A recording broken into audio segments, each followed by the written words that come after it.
C'est arrivé en Algérie, il tue ses parents adoptifs dans leur sommeil et repart avec leur argent et leur voiture. Voici l'histoire.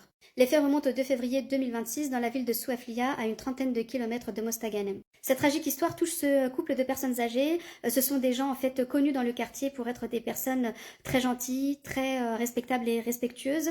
Le père de famille a travaillé toute sa vie en tant que concierge dans une école primaire.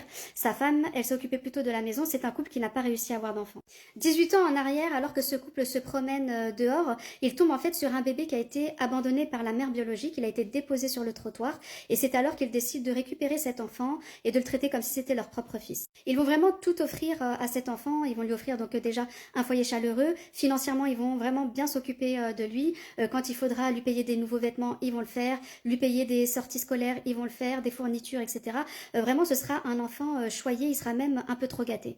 Si pendant plusieurs années, ça va très bien se passer, ce sera un enfant obéissant. En grandissant, il va commencer à avoir de mauvaises fréquentations et il va commencer à se montrer assez conflictuel avec ses parents.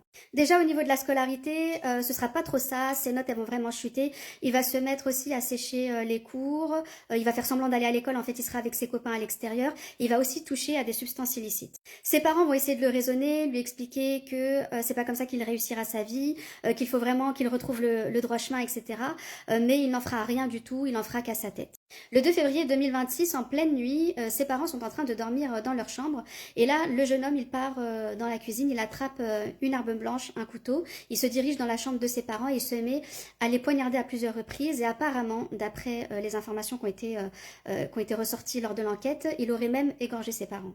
Une fois qu'il a commis cet acte horrible, avant de prendre la fuite, il décide quand même de récupérer de l'argent liquide qu'il retrouve chez ses parents et il part également avec leur voiture.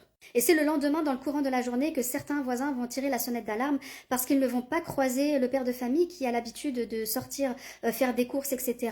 Donc là, ils vont se dire qu'il s'est passé quelque chose de bizarre dans cette maison. Ils vont aller sonner à la porte, toquer, mais personne viendra ouvrir. C'est à ce moment-là qu'ils vont contacter la police. La police, quand elle arrive, elle fait la macabre découverte, donc elle tombe sur les corps du couple sans vie. Et c'est à ce moment-là que tout s'enchaîne, en fait, puisque la seule personne qui habite avec eux, c'est leur fils âgé de 18 ans et qui n'est pas à la maison. Le fils sera très vite retrouvé par la police. Il va être emmené donc au poste de police pour être interrogé. Il va très vite avouer les faits. Le criminel n'expliquera pas aux enquêteurs ce qui a motivé son geste. Il va tout simplement mettre ça un peu sur le compte des substances illicites qu'il prend. Il va expliquer qu'il n'était pas vraiment dans son état normal, etc. Mais voilà, il va pas donner d'éléments déclencheurs. Il va être transféré en détention provisoire dans l'attente de son procès. Il risque la peine de mort.